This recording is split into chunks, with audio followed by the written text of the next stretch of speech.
Now let's begin. Curtis Cohen understood compromise. 8 years of marriage to Laurel had taught him that much. He'd learned to ignore her mother Catherine's barbed comments at Sunday dinners, to pretend he didn't notice how his wife's face hardened whenever he suggested they spend Christmas with his side of the family instead.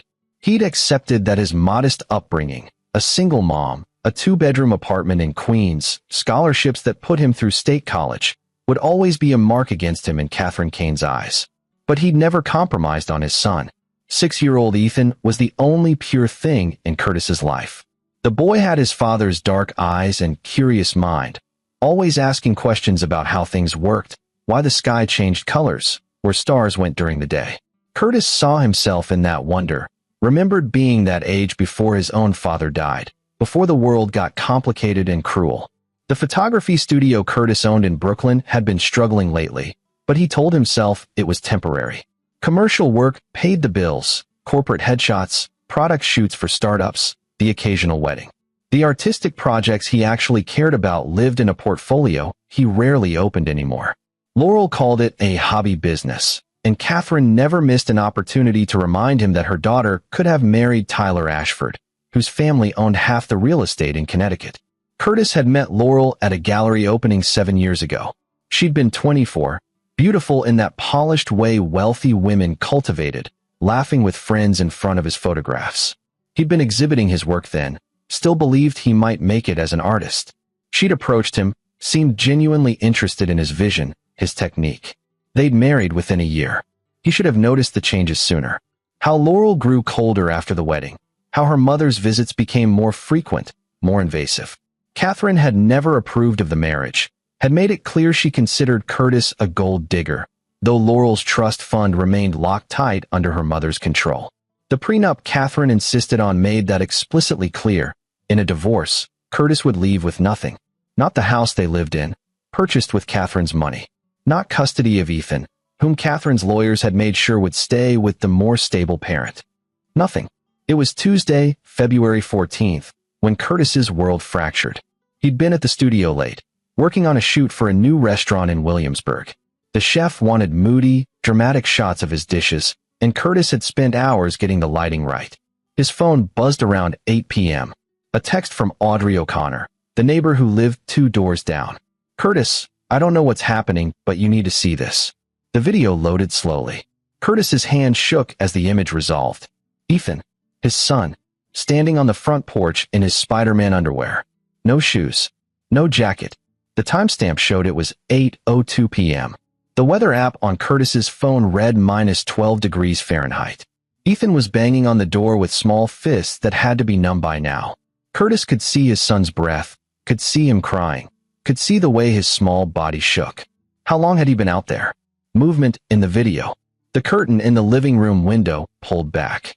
Catherine Kane's face appeared, her expression twisted in something that looked like satisfaction. She was laughing, actually laughing, and beside her, watching with arms crossed, was Laurel. Curtis's vision went white at the edges. His hands moved on autopilot, dialing 911. "My son is locked outside in sub-zero temperatures at 347 Maple Drive, Ridgewood. He's 6 years old. No coat, no shoes. Send someone now."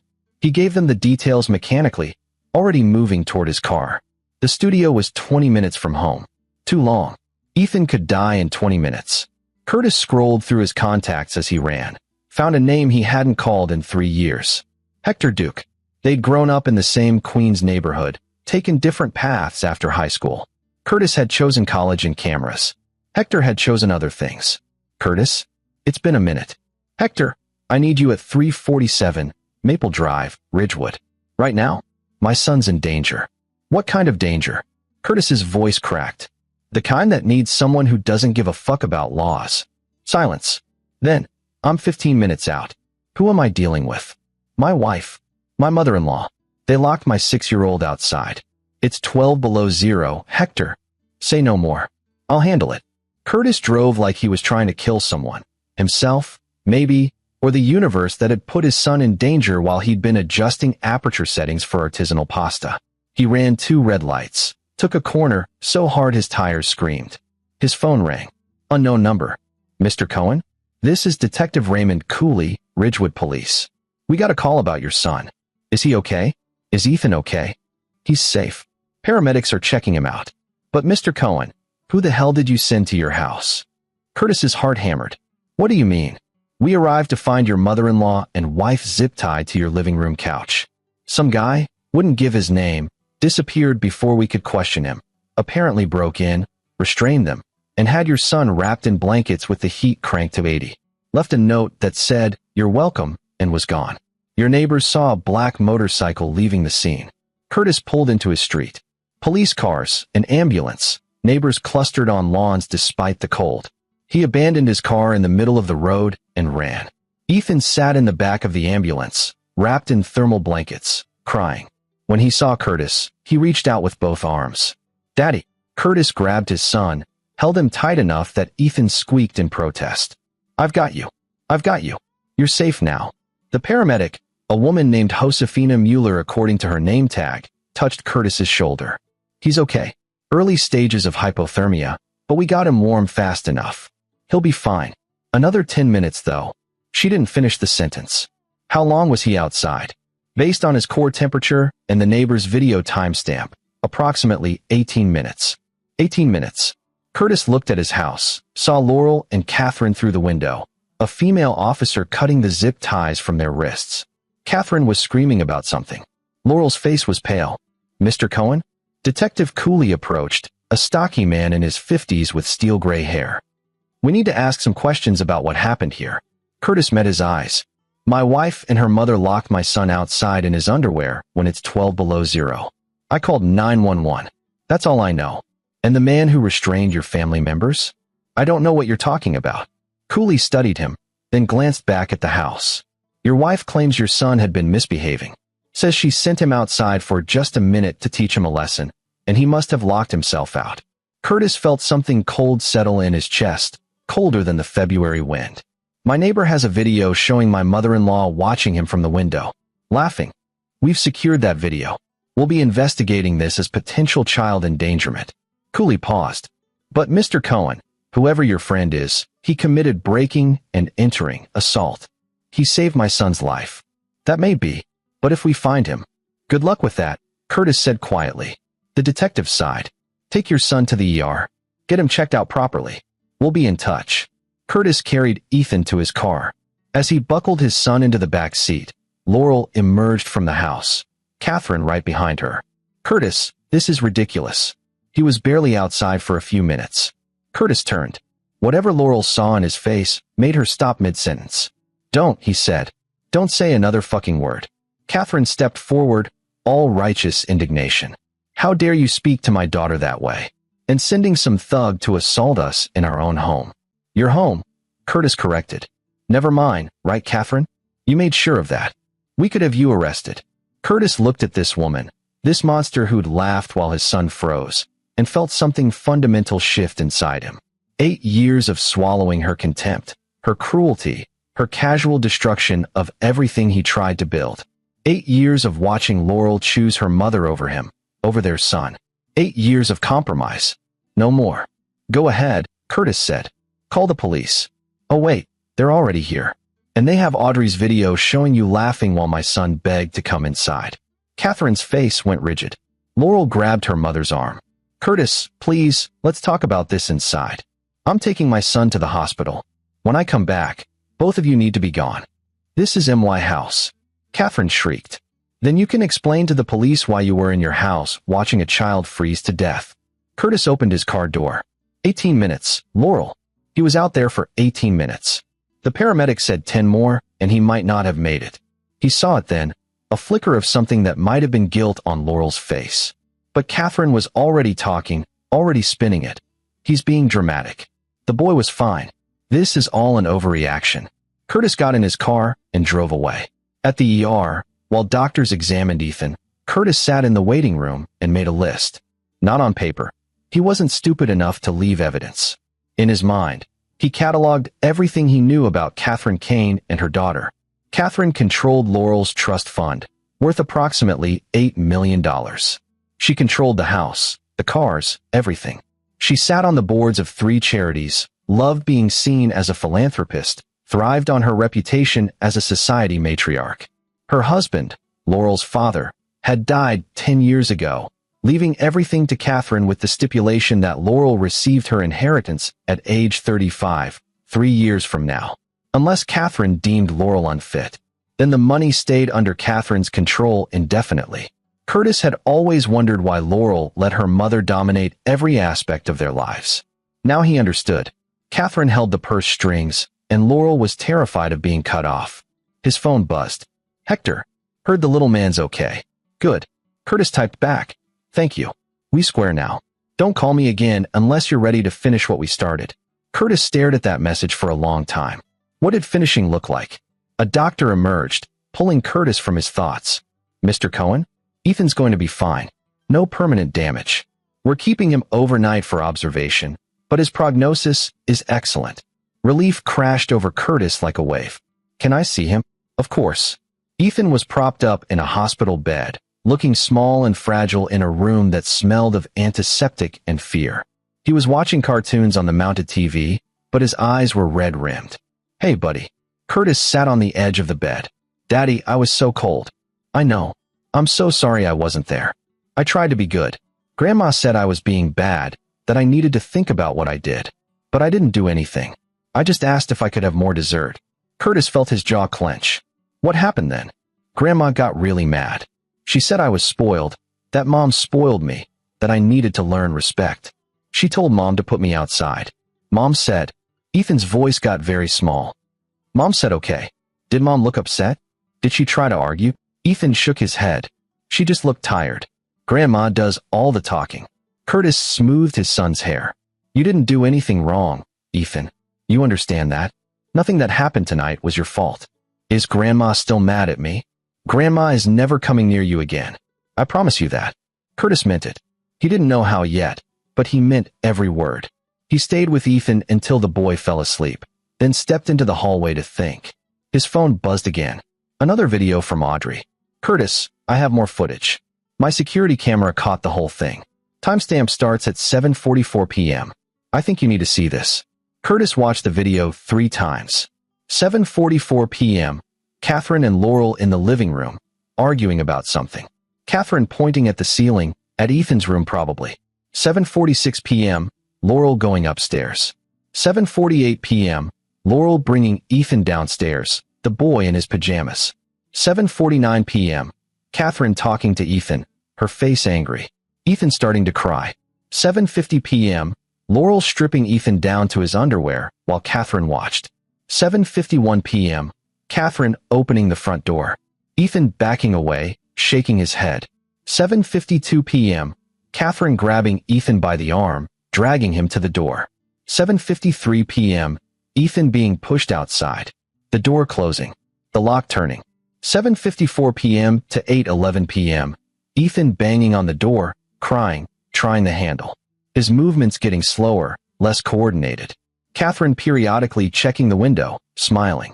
Laurel pacing, looking at her phone, looking at the door, but never opening it. 8:11 p.m. A black motorcycle pulling up.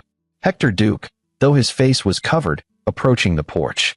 Checking Ethan, wrapping him in what looked like a thermal blanket from his bike, then kicking the front door open with one boot. 8:13 p.m. Hector emerging, putting Ethan on his motorcycle, revving the engine near the house, probably to warm up the bike's heat, then carrying Ethan back inside. 8:15 p.m. Hector exiting, pulling the door closed, gone before the first police car arrived at 8:17 p.m.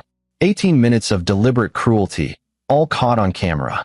Curtis forwarded the video to his own phone, then to Detective Cooley. "This is from my neighbor's security system. Full timeline of tonight's events." The response came within 5 minutes. "Jesus Christ. We'll be arresting your wife and mother-in-law in the morning. Child endangerment, reckless endangerment. We'll need you to come in and give a statement." Curtis leaned against the hospital wall and thought about laws, about justice, about the difference between the two. Laurel and Catherine would be arrested. They might even be charged. But Catherine had money, would hire the best lawyers. They'd argue it was a momentary lapse in judgment, that they brought Ethan inside before any real harm occurred, that they were family and families make mistakes. The charges might stick, might not. Even if convicted, they'd probably get probation, community service, a slap on the wrist. And then what? They'd be out there, angry, vengeful. Catherine would use her money and connections to make Curtis's life hell. She'd fight him for custody of Ethan, drag him through court for years. The prenup meant Curtis would lose everything in a divorce: the house, any financial security, maybe even significant custody time with his son. The system wasn't designed for justice. It was designed for people like Catherine to win. Curtis thought about Hector's text. "Don't call me again unless you're ready to finish what we started." He thought about his son, 18 minutes from death, while his own mother watched. He thought about 8 years of Catherine's cruelty, of being treated like he wasn't good enough, wasn't worthy, wasn't even fully human in her eyes. And Curtis Cohen, who'd always believed in doing things the right way, who'd compromised and swallowed his pride and played by the rules, felt that part of himself die. He made a decision. The system could have its turn. Let the police arrest them. Let the lawyers posture. Let the wheels of justice turn slowly and accomplish nothing. But after that, Curtis would have his. He pulled up his contacts, scrolled to a name he'd saved 3 years ago and never called. Lance Conrad, a private investigator who'd worked a case for Curtis's lawyer during a contract dispute. Lance had found things, dirt on people, information that wasn't exactly obtained through legal channels. The phone rang twice. Conrad Investigations. "Mr. Conrad, my name is Curtis Cohen. I need you to find out everything, and I mean everything, about 2 people. Catherine Kane and Laurel Cohen. I want to know what they've done, who they've hurt, where their money comes from, every secret they've ever buried. I don't care what it costs." "What's this for, Mr. Cohen?" Curtis looked through the window at his son, sleeping peacefully for the first time that night. "Preparation," he said. "I'm preparing for war." The next morning, Catherine Kane and Laurel Cohen were arrested at 6 a.m. Curtis watched from his car as police officers led them both out in handcuffs. Catherine screaming about lawyers and rights, and how dare they, Laurel silent and pale.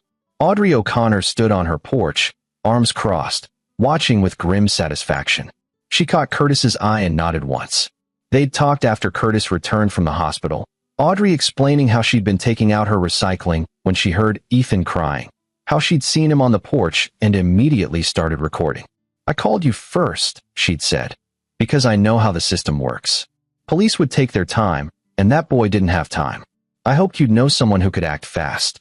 Curtis had thanked her, promised to make sure her involvement was minimized. Audrey was divorced, lived alone with 2 cats, worked as a nurse at Mercy General. She'd seen enough neglect and abuse in her years in the ER to know predators when she saw them. "People like your mother-in-law," Audrey had said, "they're used to getting away with everything because they have money and connections. They think rules don't apply to them. Sometimes someone needs to show them differently." Now, watching Catherine being pushed into a police car, still shouting, Curtis felt nothing. No satisfaction, no triumph. Just cold calculation. Detective Cooley approached his car. Curtis rolled down the window. "They're being charged with reckless endangerment of a child and criminal endangerment. The DA might add more after reviewing the evidence. You did the right thing, pressing charges. When can I get my son's things from the house? We'll need to process it as a crime scene first. Give us 24 hours. Cooley paused. "Mr. Cohen, I've been doing this job 26 years. I've seen a lot of abuse cases, a lot of parents who hurt their kids. But I've never seen someone look at a freezing child the way your mother-in-law did in that video. Like it was funny." "She's a monster," Curtis said simply. "Yeah, she is." Cooley tapped the car roof. "We'll be in touch." Curtis drove to the hospital, picked up Ethan, who'd been cleared for discharge, and took him to a hotel. The Ridgewood Inn wasn't fancy, but it was clean and warm and far away from 347 Maple Drive. Ethan was quiet, clinging to Curtis's hand as they walked to their room. Curtis had stopped at Target on the way, bought his son new clothes, toys, anything to make this feel less like the trauma it was. "Daddy, are we going home?" "Not to that home, buddy. We're going to find a new place. Just you and me." "What about Mom?" Curtis sat on the hotel bed, pulled Ethan into his lap. "Mom made some bad choices. She hurt you, and that's not okay. She's going to have to answer for that. I don't want to see Grandma ever again." "You won't. I promise." Curtis kept his promises. Over the next week, Curtis moved through the world like a ghost.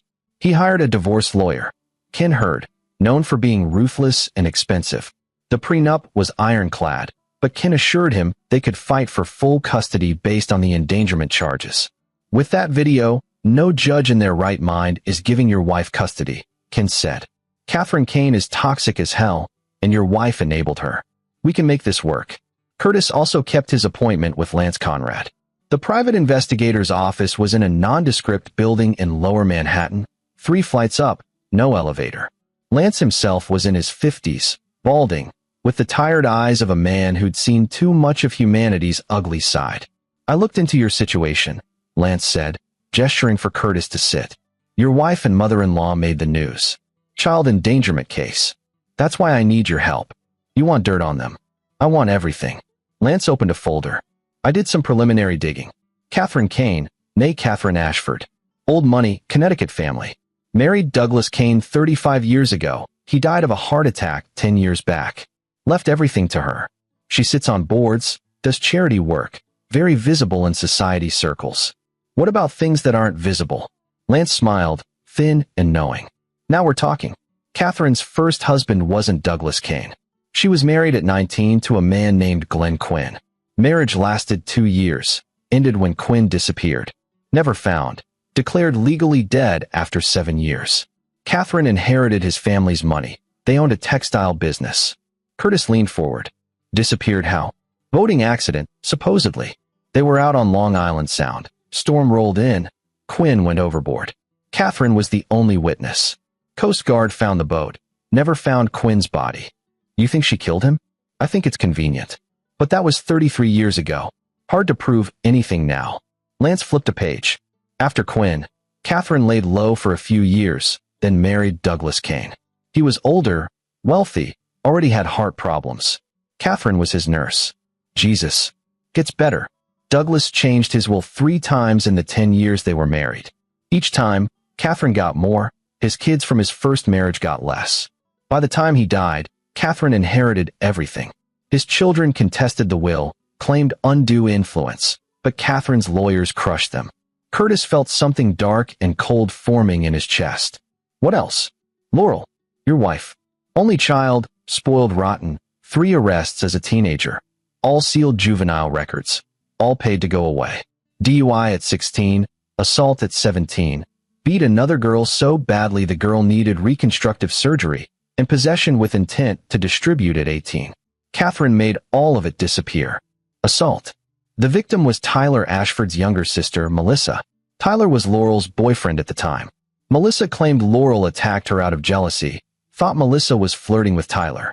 Catherine paid the Ashford family $2 million to keep it quiet and dropped the charges.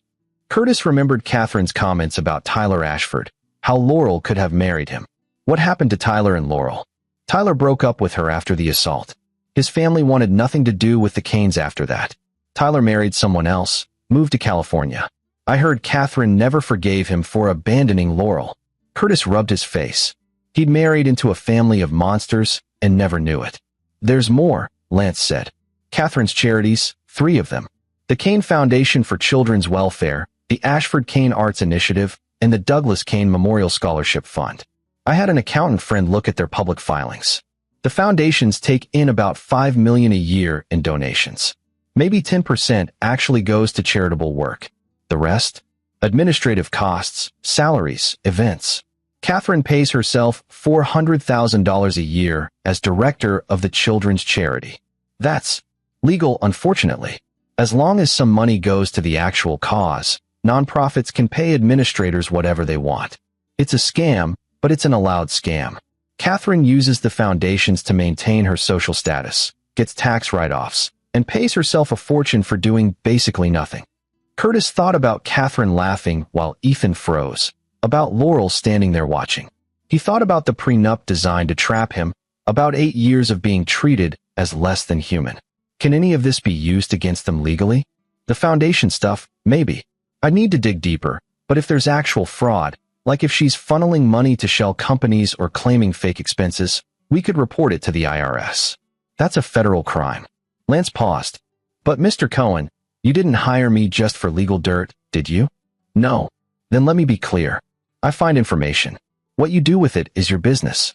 I don't ask questions, I don't testify, and if this goes sideways, you never heard my name. Understood. Good.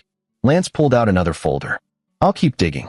Give me 2 weeks. I'll have everything. Financials, associates, enemies, secrets. Whatever you're planning, you'll have ammunition. Curtis left the office with the first folder, the one containing Catherine's history. He read it 3 times on the train back to Brooklyn. Glenn Quinn, Catherine's first husband. Disappeared 33 years ago. Never found. Curtis thought about justice, about evidence, about the difference between what the law could prove and what was true. He thought about calling Hector again, but not yet. First, he needed to know everything. Then he could decide how to use it. The custody hearing was scheduled for 3 weeks out. Catherine had been released on bail within hours. Her lawyer, some shark named Rodolfo Downs, had argued she was a pillar of the community with no flight risk. Laurel was released too, on Catherine's dime. Curtis had a restraining order keeping both women away from Ethan. Ken Hurd had filed emergency custody papers, and the judge, thank God, had sided with Curtis pending a full hearing. The video is damning, Ken explained. But Catherine's lawyer is going to argue it was a one-time lapse in judgment, that Catherine has been a devoted grandmother, that separating Ethan from his mother is traumatic. They'll paint you as vindictive, using your son as a weapon in a divorce. I'm protecting my son from people who tried to kill him. I know that. You know that. We need to make the judge know that. Ken leaned back in his chair. How's your background? Anything they can use against you? Curtis thought about Hector, about the breaking and entering, about hiring Lance Conrad to dig up dirt. I'm clean. Good. Keep it that way. No contact with your wife or mother-in-law, no matter what. They'll try to provoke you, get you to do something stupid. Don't give them ammunition. Curtis kept his word. He avoided them, but he didn't stop preparing. Lance Conrad delivered his full report 2 weeks later. Curtis read it in a coffee shop in Manhattan, Ethan at school, the world moving around him while he absorbed the depths of Catherine Kane's evil. The report was 147 pages. Glenn Quinn's disappearance wasn't the only suspicious death in Catherine's orbit. Douglas Kane's first wife had died in a car accident 5 years before Douglas met Catherine. The accident was ruled a result of brake failure, but Douglas's children had always suspected sabotage. The wife had been driving Douglas's car, which he just had serviced. Douglas himself had survived 2 accidents before his fatal heart attack, a fall down the stairs that broke his hip, and food poisoning that put him in the hospital for a week. Catherine had been there for all of it. Lance had also found evidence of financial fraud. The Kane Foundation for Children's Welfare was paying 6-figure consulting fees to shell companies owned by Catherine's friends. One company, managed by Catherine's former college roommate Sandra Gutierrez, had received $800,000 over 2 years for event planning services. Lance couldn't find evidence of any actual events. Another shell company, owned by a man named Willard Jones, Catherine's former financial advisor, had been paid $1.2 million for operational consulting. Willard Jones had died 3 years ago. The payments continued. Someone's committing fraud using a dead man's company, Lance had written in the report. Either Catherine doesn't know he's dead, which seems unlikely, or she's knowingly paying herself through his shell company. That's embezzlement from a nonprofit. Federal crime, 5 to 10 years if convicted. Curtis had what he needed for the legal approach. He could report Catherine to the IRS, to the state attorney general, to the nonprofit oversight board. She could be investigated, charged, possibly convicted. But Curtis had read enough. He understood that Catherine Kane had probably killed at least 2 people, maybe 3. She'd abused and stolen from charities meant to help children while laughing at his own son freezing to death. The law was too slow, too uncertain, too easy to manipulate with money and lawyers. Curtis needed something else. He called Hector Duke. They met in Prospect Park at midnight, both men standing by the lake while the city slept. You ready to finish this? Hector asked. I need to know what you can do. Depends on what you want done. Curtis pulled out his phone, showed Hector the report. These women are monsters. They've killed people, stolen from charities, tortured my son. The law might touch them, might not. I need guarantees. Hector read through the summary, whistled low. Your mother-in-law is a real piece of work. Can you make them disappear? I can. But that's not what you want. Curtis looked at him. What do you mean? You want them to hurt. You want them to suffer like they made your boy suffer. You want justice that feels like justice. Hector handed back the phone. Disappearing's too easy. They need to fall, publicly, spectacularly. They need to lose everything and know they lost it. Can you do that? Not alone. But I know people. People who can manipulate records, plant evidence, create trails that lead exactly where we want them to go. You've got the motive. This report shows fraud, maybe murder. We just need to make sure the right people find it, in the right way, at the right time. That's not enough, Curtis said. I want them to feel what Ethan felt. I want them to be scared, powerless, begging. Then I want them destroyed. Hector smiled, and it wasn't a nice smile. Now you're talking. Here's what we do. Curtis listened as Hector laid out a plan that was illegal, dangerous, and absolutely perfect. It would take 3 weeks to set up. 3 weeks to gather materials, coordinate with Hector's people, position all the pieces on the board. 3 weeks until the custody hearing, where Curtis would face Catherine and Laurel in court.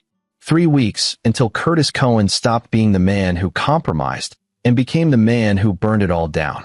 One question, Hector said. You sure you want to do this? Once we start, there's no going back. These aren't pranks or scare tactics. What we're planning is criminal. If it goes wrong, you could lose your son, your freedom, everything. Curtis thought about Ethan's small fists banging on that door. He thought about Catherine's laugh. He thought about Laurel watching, doing nothing. I'm sure. Then let's give these monsters what they deserve. The two men shook hands, and Curtis Cohen crossed a line he'd never thought he'd cross. He felt no regret. The custody hearing was on a Thursday morning in early March. Curtis arrived with Ken Hurd, dressed in a suit Audrey O'Connor had helped him pick out. Conservative, respectable, the costume of a good father. Catherine and Laurel sat on the opposite side of the courtroom with Rodolfo Downs. Catherine in a designer dress that probably cost more than Curtis's monthly rent. Laurel looking thin and haunted. Judge Myrna Peterson presided, a no-nonsense woman in her 60s known for siding with children's welfare over parental rights. Curtis had researched her, found cases where she'd terminated parental rights for far less than what Laurel had done. The hearing began with Ken presenting the video evidence, Audrey's security footage, the timeline, the police reports. Curtis watched the judge's face as Ethan appeared on screen, half naked in the cold, banging on the door while Catherine watched. Judge Peterson's expression hardened. Rodolfo Downs tried to spin it. Momentary lapse in judgment, family stress. Laurel was under her mother's undue influence and deeply regretted her actions. He painted Laurel as a victim of Catherine's manipulation, argued that separating Ethan from his mother would cause more harm than good. Ms. Cohen has enrolled in parenting classes, Downs said. She's undergone psychological evaluation and has been cleared by Dr. Abraham Mullins as fit for supervised visitation. She loves her son and made a terrible mistake, but she deserves a chance to make amends. Kinhard stood. Your Honor, the defendant didn't just make a mistake. She actively participated in child torture. The video shows her stripping her 6-year-old son down to his underwear, watching as her mother dragged him outside, and then doing nothing for 18 minutes while he froze.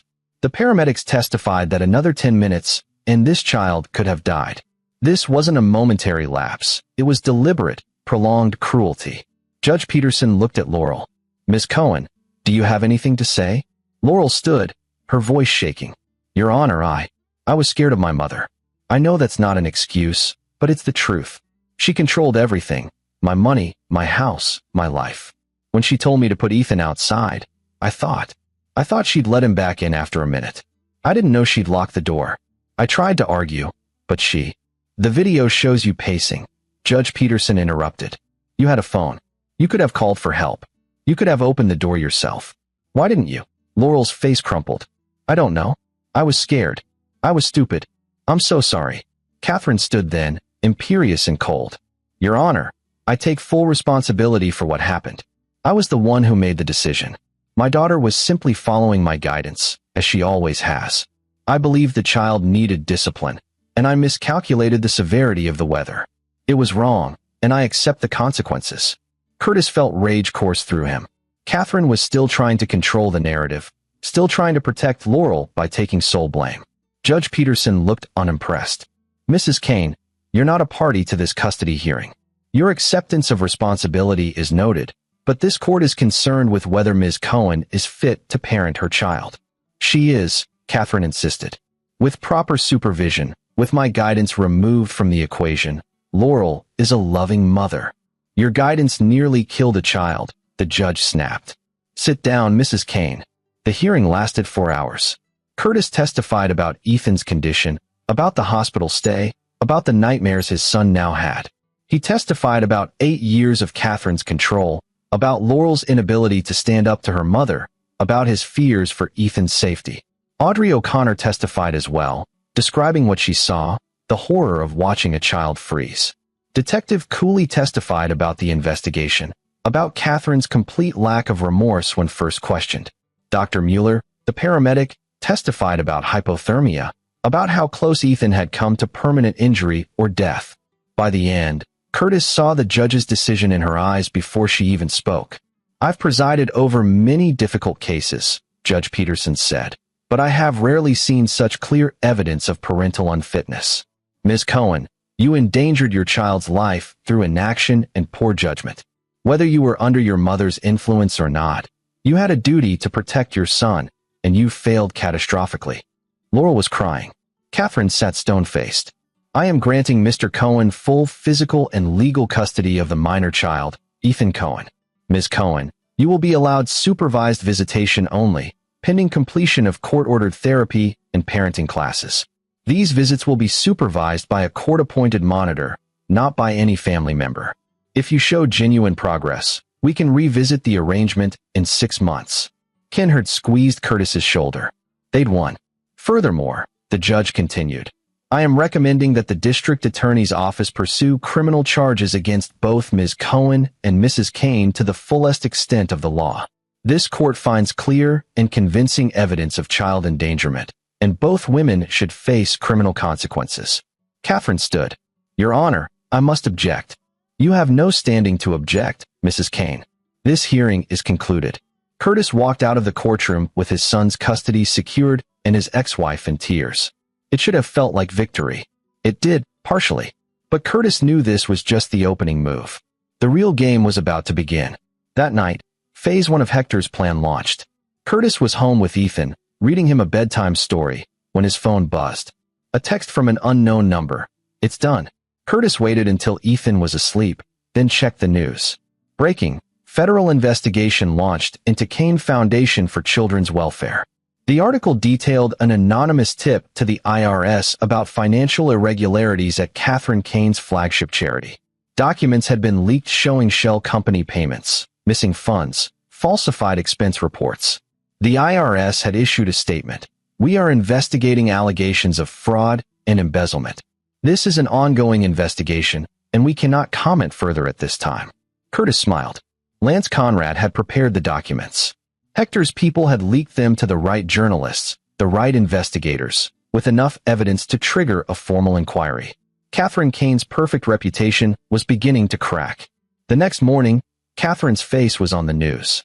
Reporters camped outside her house, shouting questions about fraud and missing charity funds. The other board members of her foundations were distancing themselves, claiming they had no knowledge of financial impropriety. Curtis's phone rang. Laurel. He almost didn't answer, but curiosity won. Curtis, please, you have to help us. Help you. The IRS is freezing Mother's accounts. They're investigating all 3 foundations. The lawyers say she could be charged with federal crimes. And the media, they're destroying her reputation. Everything she built, it's collapsing. Good, Curtis said flatly. Curtis, please. I know what we did was wrong, but this is too much. She's going to lose everything. She deserves to lose everything. She tortured our son. She's been stealing from charities meant to help children. She's a monster, Laurel. She's my mother. She's the reason you nearly killed Ethan. Silence. Then, quietly, I know I can't make this right. But Curtis, please, I'm begging you.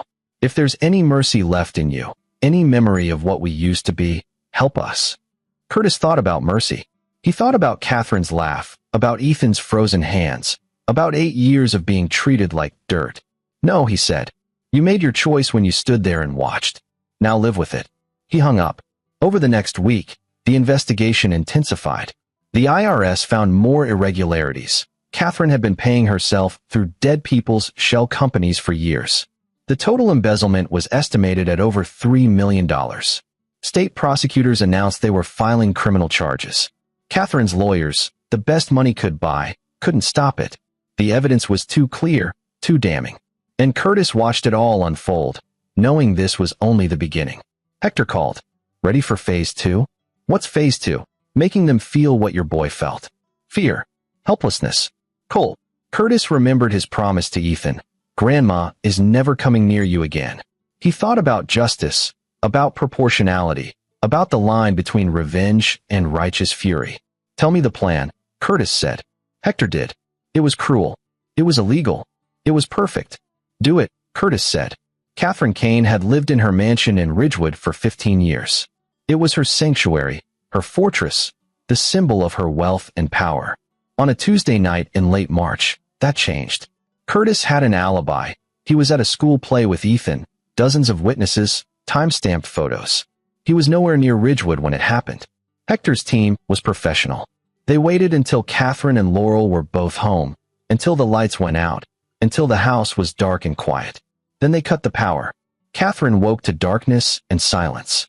No heat, no lights, no phone service. They jammed the cell signals in the area. She tried to leave. The doors were sealed from the outside, reinforced somehow. The windows wouldn't open. Hector had planned it perfectly. The temperature in the house would drop slowly, degree by degree, until it matched the temperature Ethan had experienced. -12 degrees Fahrenheit. Of course, Hector's team had fail-safes. Hidden cameras to monitor Catherine and Laurel, medical sensors to ensure they didn't actually die. The plan was to let them suffer for exactly 18 minutes at the coldest temperature, then restore heat and release them. 18 minutes. Just like Ethan. Curtis watched the live stream from his phone, Ethan asleep upstairs, unaware. Catherine and Laurel huddled together in the dark, wrapped in blankets, growing colder. Catherine tried to call for help. No signal. She tried to break a window. Reinforced glass wouldn't shatter. She began to understand. The temperature dropped. 50 degrees Fahrenheit.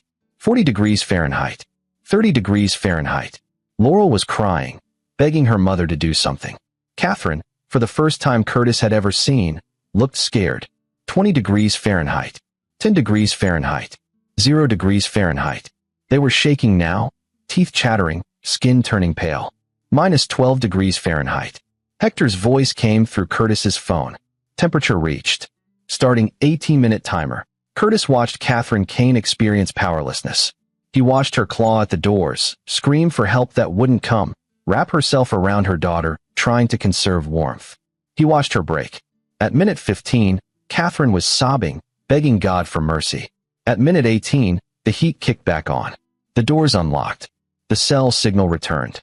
Hector's team was gone before Catherine could even stand. Police arrived an hour later, responding to Catherine's frantic 911 call about a home invasion and kidnapping and attempted murder. But there was no evidence. No sign of forced entry, no fingerprints, no DNA. The security cameras had mysteriously malfunctioned during the exact time frame. The power outage was attributed to a grid failure affecting the whole neighborhood. Except somehow only Catherine's house had experienced the extreme temperature drop. The police investigated, but found nothing. Curtis received a text from Hector. They know what it feels like now. Phase 2 complete. Curtis felt something settle in his chest. Not satisfaction, not quite, but a sense of balance restored. Catherine called him the next day, her voice raw. That was you. I don't know what you're talking about. You did that to us. You and whoever you hired. We could have died. Funny, Curtis said. Ethan almost died too. You watched it happen and laughed. This is different. We're, what? More important? More deserving of life? You're not. You're just people who thought they were above consequences. Curtis paused. How did it feel, Catherine? Being that cold? Being that scared? Silence. Now you know, Curtis said. Now you understand what you did to my son. He hung up. The criminal trial began in April. Catherine was facing 15 federal charges: fraud, embezzlement, tax evasion. Laurel had taken a plea deal, agreed to testify against her mother in exchange for reduced charges. Curtis attended every day of the trial, sitting in the gallery, watching Catherine's empire crumble. The prosecution was thorough.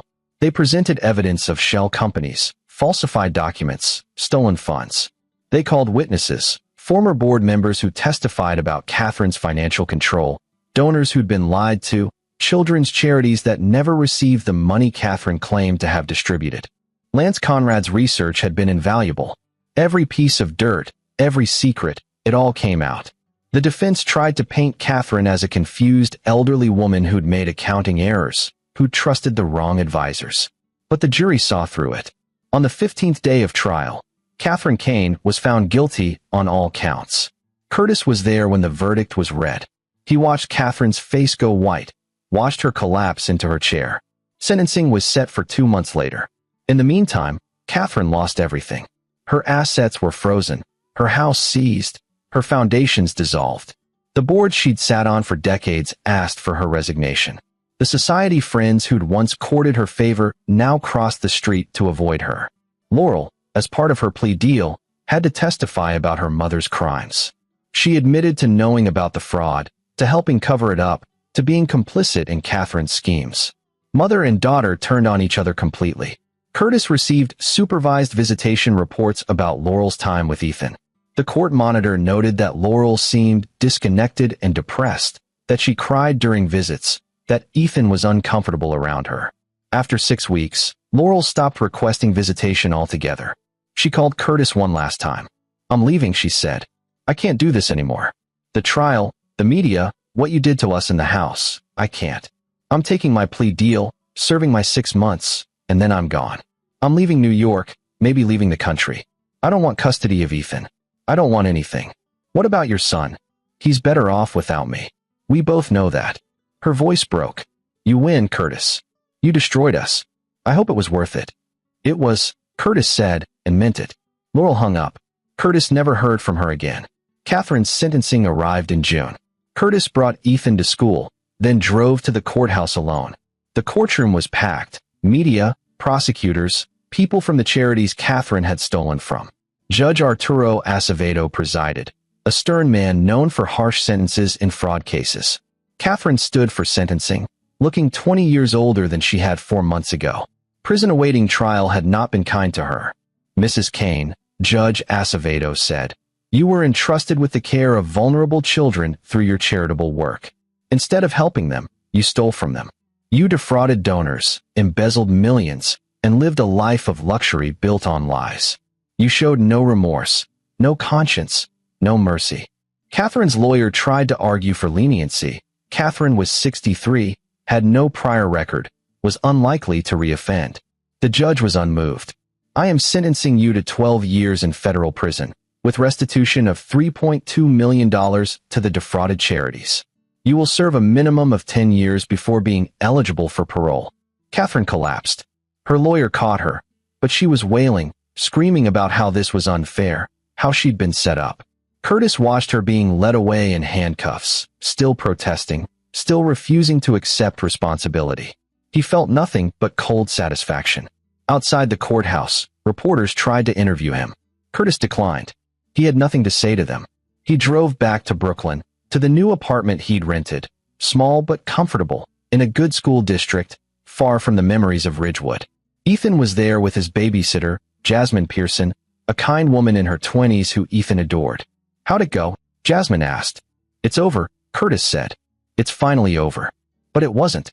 Not quite. That night, Curtis received one final text from Hector. "Saw the news. Good outcome. But there's one more thing we need to talk about." Curtis called him. "What thing?" "Glenn Quinn." Curtis froze. "What about him?" "I had some people look into his disappearance, like you asked. We found something." Catherine didn't just let him drown.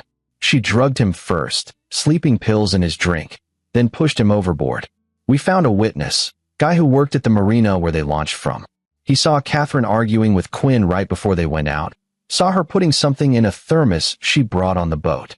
Can he testify? 33 years later? Maybe.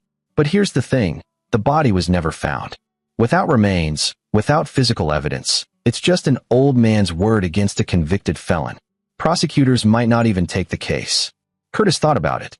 Catherine was already in prison for 12 years. She was 63. She might die there. Was pursuing a decades-old murder charge worth it? "What do you think?" Curtis asked.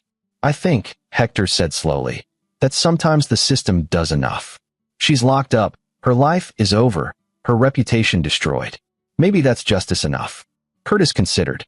Part of him wanted to see Catherine charged with murder, wanted to see her face when she realized even prison wasn't her final punishment.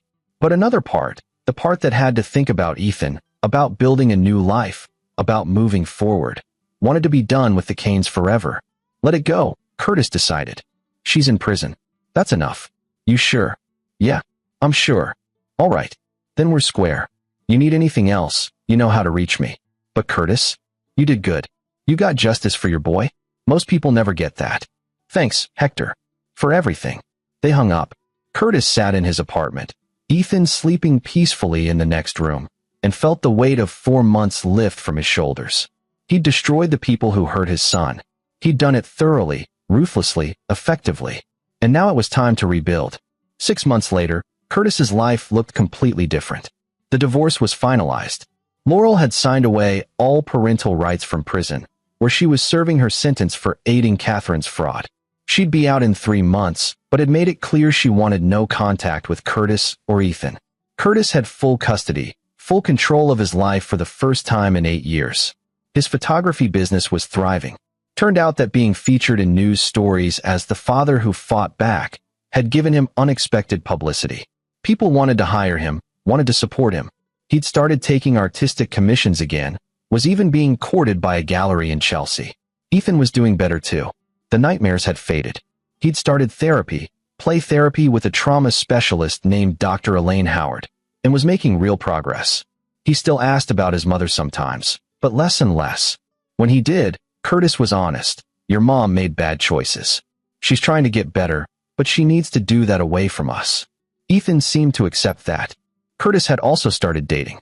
Nothing serious yet, but he'd met a woman named Joanna Marsh at one of Ethan's soccer games. Her daughter played on the same team. They'd gone for coffee a few times, talked about single parenting, about starting over. It felt good. Like life was moving forward instead of staying trapped in the past. One Saturday in November, Curtis got a phone call from an unknown number. Mr. Cohen? This is Detective Cooley. Curtis felt his stomach tighten. Detective, what can I do for you? I wanted to update you on the Catherine Kane case. She's appealing her sentence, claiming prosecutorial misconduct. Her lawyers found some irregularities in how the investigation started. Specifically, they're questioning where the initial evidence came from. Curtis's blood went cold. Lance Conrad. The leaked documents. What kind of irregularities? The anonymous tip that started everything. The documents that were provided to the IRS. Catherine's lawyers are claiming they were obtained illegally, that someone broke into her home or her office and stole confidential information, then leaked it to frame her. Were they? I don't know, Mr. Cohen. Were they? Curtis thought about lying, then realized Cooley already knew the answer. I hired a private investigator to look into Catherine's background. He found evidence of fraud and reported it to the appropriate authorities. That's all I know. Did this investigator obtain the evidence legally? You'd have to ask him. Cooley sighed. Mr. Cohen, I'm going to be straight with you. I think Catherine Kane is exactly where she deserves to be. I think she's a monster who got what was coming to her. But if evidence was obtained illegally, her conviction could be overturned. Curtis felt panic rise. What are you saying? I'm saying that if anyone involved in this case did anything illegal, now's the time to make sure it can't be proven. Destroy documents, eliminate witnesses, cover tracks. Because Catherine's lawyers are vicious, and they will find anything that can exonerate her. Curtis understood. Cooley was giving him a warning, maybe even a chance to clean house. Thank you for the heads up, Detective. Yeah, look, off the record, that thing with the power outage at Catherine's house in March, the one where she claimed someone trapped her inside and dropped the temperature? I never believed her story. No evidence, no witnesses, nothing. But if something like that did happen, and if it ever came to light, it could be used to paint you as a vigilante. Could hurt your custody case, could even get you arrested. Curtis said nothing. So if someone did do something like that, Cooley continued, they should make damn sure no one can ever prove it. No recordings, no witnesses, no evidence. Understand? I understand. Good. Take care of yourself, Mr. Cohen. And that boy of yours. Cooley hung up. Curtis immediately called Hector. We need to meet. Now. They met at the same spot in Prospect Park, 2 men in the dark talking about crimes. Catherine's appealing, Curtis said. They're investigating how the evidence against her was obtained. If they find out about Lance, about the documents. They won't, Hector interrupted. Lance is a pro. He covered his tracks. The documents were leaked through so many intermediaries that even if they traced them back, they'd hit dead ends. What about the power outage? The thing at her house? No evidence. No cameras. No witnesses. No way to prove anything. It's her word against nothing. She can scream all she wants, but without proof, she's just a crazy woman making accusations. Curtis felt his breathing slow. You're sure? I'm sure. But Curtis, this is a reminder. What we did, it was risky. We got away with it because we were careful. But you need to be done now. No more revenge, no more schemes. Catherine's in prison, Laurel's out of your life, you got your son. Walk away while you're ahead. Curtis knew Hector was right. He'd pushed his luck far enough. I'm done, Curtis said. No more. Good. Hector clapped his shoulder. You're a good man who did bad things for the right reasons. Don't let it consume you. They parted ways, and Curtis went home to his son. The appeal process dragged on for months. Catherine's lawyers filed motion after motion, trying to get evidence thrown out, trying to discredit witnesses. They failed. In March, 1 year after Curtis had watched his son nearly die, the appeals court upheld Catherine's conviction. The evidence was ruled admissible, the investigation sound. Catherine Kane would serve her 12 years. Curtis got the news while picking Ethan up from school. He sat in his car and felt something he hadn't felt in a long time. Peace. It was over. Really, truly over. That night, he took Ethan out for pizza. They sat in a booth at their favorite place, Ethan chattering about his day, about the science project he was working on, about the new friend he'd made. Curtis watched his son smile and realized this was victory. Not the courtroom drama, not the revenge, not Catherine's imprisonment. This, his son, happy and safe and loved. Dad, Ethan looked at him curiously. You okay? Curtis smiled. Yeah, buddy. I'm great. You look weird. Like you're gonna cry. Happy tears, Curtis said. Just thinking about how lucky I am to have you. Ethan rolled his eyes the way only a 7-year-old could. You're being mushy. I'm allowed. I'm your dad. They finished their pizza, went home, and Curtis read Ethan 3 chapters of his current favorite book before bed.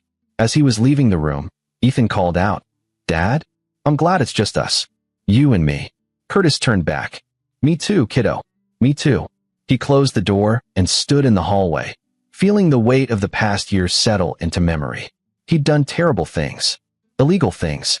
Things that could have destroyed him if they'd been discovered. But he'd do them all again to protect his son. Curtis Cohen had learned that compromise had limits. That some people deserve destruction, not mercy. That the system wasn't always enough, and sometimes you had to take justice into your own hands. He'd learned that he was capable of cruelty when cruelty was called for. And he'd learned that he could live with that. Curtis walked to his bedroom, looked out the window at the Brooklyn skyline, and thought about the future. No more looking back. No more dwelling on Catherine and Laurel and what they'd done. Forward. Only forward. He had a son to raise, a business to grow, a life to build. And for the first time in 8 years, that life was entirely his own. Curtis smiled, turned off the light, and went to bed. The monster in his life was caged. The war was won. And Curtis Cohen, father, photographer, survivor, could finally rest. This is where our story comes to an end. Share your thoughts in the comments section. Thanks for your time. If you enjoy this story, please subscribe to this channel. Click on the video you see on the screen, and I will see you there.